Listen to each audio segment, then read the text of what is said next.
Hi, everybody. It's Mr. Bradley, and I want to talk to you a little bit today about Coulombs Law. Okay, Coulombs Law is the mathematical relationship that relates together force, charge, and distance with electrostatics. So let's get started on this. Coulombs Law has really two simple proportionalities to think about. The first proportionality is that the force is directly proportional to the charge of an object.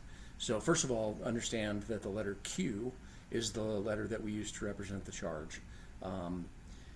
You guys did a little activity with FET that was due today where you looked at what that relationship would look like, right?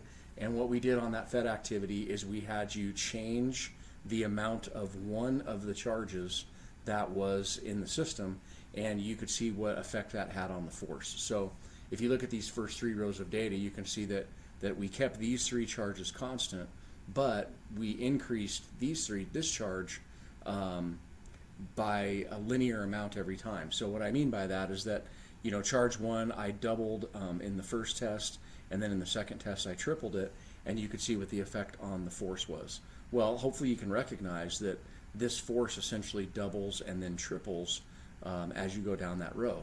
That tells you that there's a direct and linear relationship. Direct means that when one variable goes up, the other variable goes up. So in this case, we're saying that when the charge increases, the force increases. And then linear just means that whatever amount you changed the charge by is also the amount that you change the force by as well, right? And so that's what this says in the notes right here. We say basically that force has a direct and linear relationship with charge. Force has what we call an inverse power relationship with distance. Okay, in electrostatics problems, the letter that we use for distance is the letter R. Very similar to how we did it with circular motion. With circular motion, we were talking about the radius of a circle, and because oftentimes we model the atom as being like electrons moving around a circle around protons, it was just kind of kept that we would use the same letter for distance in this situation. So this says that force is inversely proportional to distance squared. Again, if you look at the FET activity that we had you do, we had you take two charges and separate them by a certain distance, and then we had you change what that distance was. Hopefully you can tell that we had you double the distance at first, then we had you triple the distance and quadruple the distance, and etc. Well, you can see that clearly the force decreased, which alludes to the inverse relationship. But then also you can hopefully tell that this is not linear because when you just simply doubled the distance, the force didn't go down by power of 2.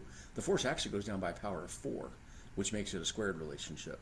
When I went from 2 to 6 centimeters, which is 3 times the distance, this force actually goes down by 9, which is 3 squared. So the power in this situation is a squared relationship.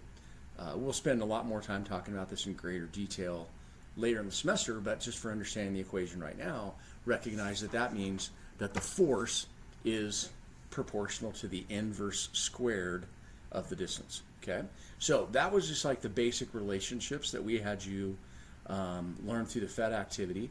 But now what the actual equation looks like is right here. Okay, this equation on this slide represents what we call Coulombs Law. This is an equation that we have on the summary of physics equations, so you'll always have access to it. We're also going to give you some rearranged forms of that as well that I'll show you in just a little bit. So basically, Coulomb's law says that the force between charges is equal to the Coulomb constant, letter K, I'll talk about that in just a second, times the amount of charge 1 times the amount of charge 2 divided by the distance between the charges squared. Okay, you need to know these three variables to be able to calculate what the force is. So first, let's talk about this Coulomb constant idea. The Coulomb constant is really like a proportionality constant that basically allows the force to be in newtons versus in some other strange unit. The proportionality constant K is always the exact same number. It's 9 times 10 to the 9th. That's 9 billion. You're always going to type in that number for the value of K in any equation. Okay.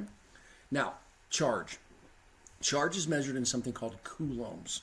Okay, There's a big historical purpose behind where that comes from that I'm not going to go into right here, but just realize that when we measure charge, we measure it in this quantity coulombs.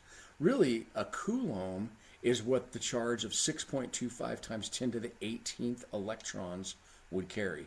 Think about it as the amount of charge is like a really just big group of electrons. Sometimes we think about coulomb as being, simply like a dozen donuts or a pair of shoes, or you can come up with some other numerical identifier for like an accepted quantity, right? A coulomb is really just a bunch of electrons. That also just means that just a single electron does not have very much charge. It only has a charge of 1.6 times 10 to the negative 19th coulombs. In nature, we consider that to be like the fundamental amount of charge. There's really no charge that's any smaller than that, and every charge is really just a whole number multiple of this charge, okay? Also, let's just talk about the whole idea of like positives and negatives here. Remember, I talked to you about how charge is a fundamental property that certain particles have, where they'll push against other particles with the same charge, or they'll attract other particles with opposite charge. The way we deal with that in the equations is just to call one of those numbers positive and one of those numbers negative. So of course, protons would have a positive charge, and electrons would have a negative charge. So if I told you something had a charge of -1 coulomb, I'm really just talking about electrons. If I told you that something had a charge of +1 coulomb, I'm really just talking about protons, okay? So that's what the positives and negatives all are about. When you go use this equation, the amount of charge has to be measured in coulombs. That's like the base metric unit. And then the distance between the charges has to be measured in meters, right? You're going to find out that the distances are always really, really small, and the charges are also really, really small. So we're going to end up using a lot of scientific notation. We're going to use a lot of metric prefixes in the course of doing these kind of problems, okay? So this is Coulombs Law. That's like just the basic relationship. Before we do some examples worked out with a calculator, I want to talk about just some conceptual things with that first, okay? So I have a conceptual question up here that I want you to talk to your neighbor about, and I want you to try to come up with what you think the right answer here is, okay? So two charges are placed 1 meter away from each other. If the amount of one of the charges is doubled and the amount of the other charge is tripled, what will happen to the force between them? Take about 30 seconds here to discuss that with the person sitting next to you. See if you can pick the right answer, and then I'll talk about what that is.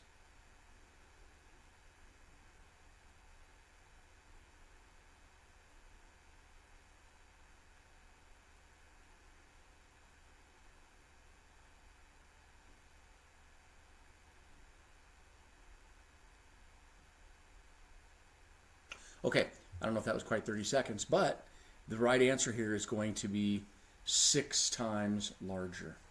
Okay, the reason 6 times larger is the correct answer is because in Coulomb's law, which is F equals KQ1Q2 over R squared, if you double one of the charges and you triple one of the other charges, that's going to have the net effect of making it 6 times bigger. One way you could kind of show that on paper is you could say K times 2Q times 3Q over R squared. And the 2 and the 3 combine together to essentially just give you 6KQ1Q2 over R squared. That means that the net force now is going to be 6 times greater than it was before. Okay? Here's another one to think about. Two charges are placed 1 meter away from each other. If the distance between the charges is doubled, but the amount of charge of each charge is also doubled, what will happen to the force between them? So take, 15 or 20 seconds to talk to the person next to you about what you think here.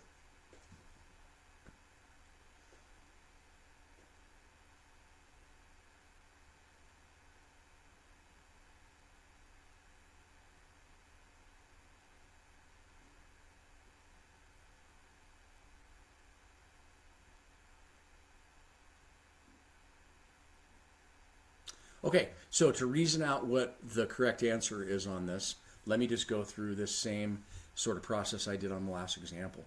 I'm going to write out Coulomb's law as though all the original charges and distances were just Q1, Q2, and R. Okay. Now what I'm going to do is I'm going to substitute in the new values, the new multiplied values into this equation. So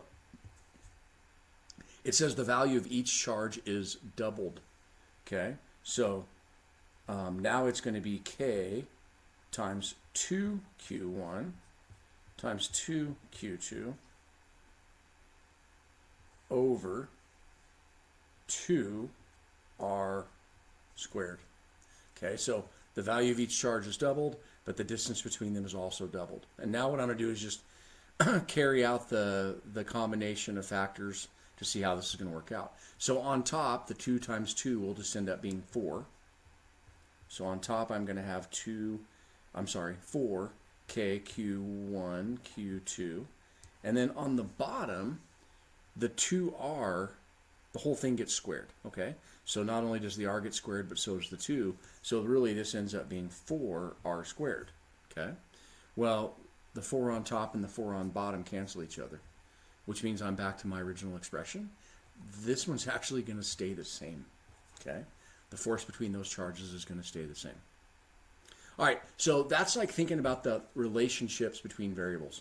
I could come up with a bunch of other examples here to like make you think what might happen here, right? And I think I'll just come up with like, you know, one new one that we haven't already done before just so you can see the thinking.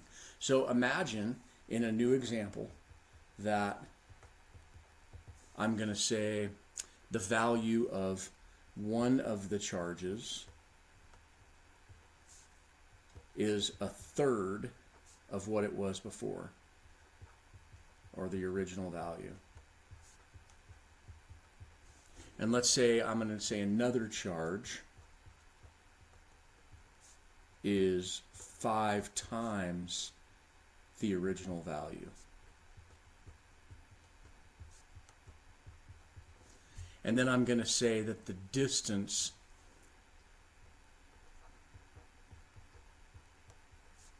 is cut in half. Okay, so you have these two charges that were separated by some distance, and then I make one of them a third the original value, which means it actually gets a smaller charge. The other one gets 5 times more charge, and they're also moved closer together so that, you know, the distance change is like a half, right? Or think about they were here and now it's here. You could also say it gets 2 times closer, okay? So now let's see what this is going to look like with Coulombs Law. So the original expression, Coulombs Law, would have been K Q1 Q2 over R squared. The new expression is going to be K times 1/3 Q1 times 5 Q2 over 1/2 R squared. So now I'm going to combine factors on top, and I'm going to carry the squared out on the bottom, and this is going to be 5/3 K Q1 Q2 over 1/4 R squared, because when you square the 1/2 it becomes 1/4. All right, well, when I have 5/3 over 1/4, that's really the same as having 5/3 times 4, right? The way I'm going to move that out of the denominator is to multiply by 4 over 1 on both sides. And so this is going to have the effect of being 20/3, 20 over 3 times K Q1 Q2 over R squared. Okay, so look, the net effect of this is that the force is going to increase, right? It's going to be a bigger force by a factor of 20 over 3, right? Which is like, I don't know, 6.66 times bigger or something like that. Okay, that's how you think about how these factors affect each other. All right, before we go on and do a numerical example, we have one more thing we need to talk about, and that is going to be some metric prefixes. Okay, so because most situations we're dealing with really, really small charges, right? Like 1 coulomb is a ridiculous amount of charge. Most of the time, the amount of charge is like a fraction of that. We'll be talking about things called like millicoulombs or microcoulombs or even nanocoulombs. These are metric prefixes that have meanings to them, right? Milli means 10 to the negative third. Micro means 10 to the negative sixth. nano means 10 to the negative ninth. So when you see the term microcoulombs, that really means 10 to the negative 6 coulombs. If I said 4 microcoulombs, that means 4 times 10 to the negative 6th coulombs. Really, you just got to remember that those words have numerical meanings to them. And by the way, this is on your summary of physics equations. You don't have to memorize those. Okay, those meanings are on your summary of physics equations. All right, so now that we've kind of addressed that, let's go ahead and talk about doing an example problem, okay? And we're just going to do all of these examples together so that you can have some practice with this. Okay, the first example problem says this: an object has a charge of negative 932 nanocoulombs. How many extra electrons does the object have? So first, I'm just asking you to process through the idea of what a coulomb is, okay? Remember, 1 coulomb of charge is the amount of charge on 6.25 times 10 to the 18th electrons, right? That's what 1 coulomb of charge means. All I'm trying to do is figure out what does this amount of coulomb mean. You can almost do this like a unit conversion problem, right? You could set this up like a conversion factor, like 1 coulomb over 6.25 times 10 to the 18th electrons, or vice versa. And that's how we're going to think about this. So first, let me rewrite the number 932 nanocoulombs just in coulombs, right? So I'm just going to like expand out what the nano means. Negative 932 nanocoulombs means negative 932 times 10 to the negative ninth coulombs. That's what that means. I'm going to now multiply by the conversion factor that will allow me to go from coulombs to electrons. Okay? Since I have coulombs on the bottom, since I have coulombs on the top, but I want to end up with electrons on the top, it means I'm going to write a conversion factor that has electrons on top and coulombs on bottom. Okay? And now I just put in the numbers where they go, right? 1 coulomb is 6.25 times 10 to the 18th electrons. And now I'm just going to do the math with this, okay?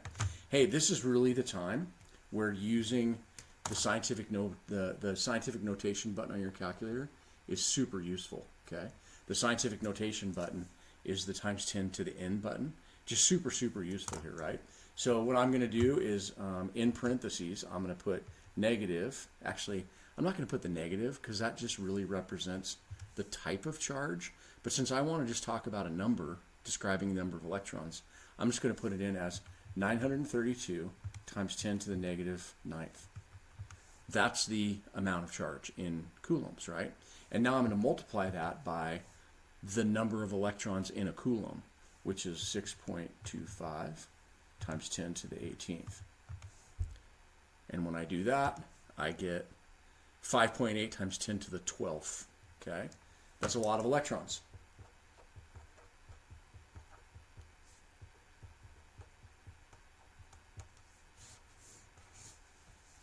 Okay? All I did here was just, converted, if you will, the number of electrons to the amount of charge in coulombs. That's really what I did. I came up with a different way of expressing how many electrons there were there. Remember, that's really what a coulomb is. It's just an expression of a number of electrons. Okay. All right, so now let's go ahead and go to his example where we actually use Coulombs Law to solve a problem. So this problem says this: I've got a 25 millicoulomb of charge that's 45 centimeters away from a 35 nanocoulomb of charge. The negative tells me this is a bunch of electrons, and the positive tells me this is a bunch of protons. I have a big old bunch of protons and a big old bunch of electrons, and they're 45 centimeters away from each other, and we know positives and negatives attract, so there's going to be an attractive force here. Okay? What I want to do is calculate what that force is. So I'm going to use Coulombs Law, right? Which is K Q1 Q2 over R squared. R squared. Right? Okay, so first of all, I also need to write these in their base metric units. So I need to express Q1 instead of as 25 millicoulombs. I'm going to express it as 25 times 10 to the negative third coulombs, because remember, milli means 10 to the negative third. Q2 is going to be 35 times 10 to the negative ninth coulombs, because nano means 10 to the negative ninth. R is the distance between them in meters. You move the decimal place over 2 spaces to go from centimeters to meters. Okay? All right, so now that I have my values expressed in base metric units, I'm just going to substitute them into this equation. This is where you got to really be careful to not only write it carefully, but also use your calculator correctly as well, right? So as I'm writing this down, I'm just going to discuss it out loud while I'm doing it. So F is equal to the Coulomb constant, which is 9 times 10 to the ninth. Don't worry about writing the unit there, it's kind of weird. Times 25 times 10 to the negative third coulombs. Times 35 times 10 to the negative ninth coulombs.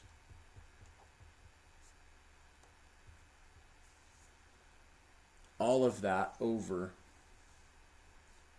0.45 meters. Now, when I put this into my calculator and I calculate it correctly, I'm going to end up with a number in newtons, because the Coulomb constant has this unit, right? Let me find that paper. The Coulomb constant has this unit that allows the force to be in newtons when the distance is in meters and the charge is in coulombs, okay? So I'm not really going to require that you write that unit down, but just recognize you're going to end up with a force in newtons, okay? All right, now here's where you got to be super careful with how you use your calculator. I highly, highly, highly recommend using the fraction button, because it just allows you to keep everything straight. And then also make sure you put everything in parentheses, okay? So on the top, I'm going to go 9 times 10 to the ninth. When I want to put in the right parentheses, I have to arrow over to put in the parentheses. If I don't, it'll keep it in the power and it messes everything up, right? So make sure you hit arrow over as you put in that right parentheses. Times, left parentheses, 25 times 10 to the negative third over parentheses, right? Times 35 times 10 to the negative ninth over parentheses. And then in the denominator, I'm going to basically put in 0.45, and I forgot to put squared on my paper. You shouldn't forget that. That would lead to wrong answers. 0.45 squared. When I do all that, I get 38.8889. So that's actually a reasonable amount of force, right? Not some crazy amount of force that we oftentimes might get, some crazy small force, but it leads to like a reasonable amount of force, okay? Hey, it's just going to take some time practicing, making sure you type all these things into the equations the right way to make sure you get the right answers, all right? Okay, I think that is enough of the basic information of what you need to use Coulombs Law. The last slide does show you the rearranged forms of Coulombs Law. These are also all on your summary of physics equations, so you don't have to memorize them. But just recognize that, you know, if this is Coulombs Law and Q1 and Q2 are a different amount of charge, this is how you can find one of the charges, or this is how you could find the distance between the charges. Okay, that's what these are for. This set of equations over here is Coulombs Law in a unique scenario. If you have two charges that are identical to each other, then Coulombs Law becomes F equals KQ squared over R squared. And then solving for Q is a little different since they're identical, and also solving for R just looks a little different also.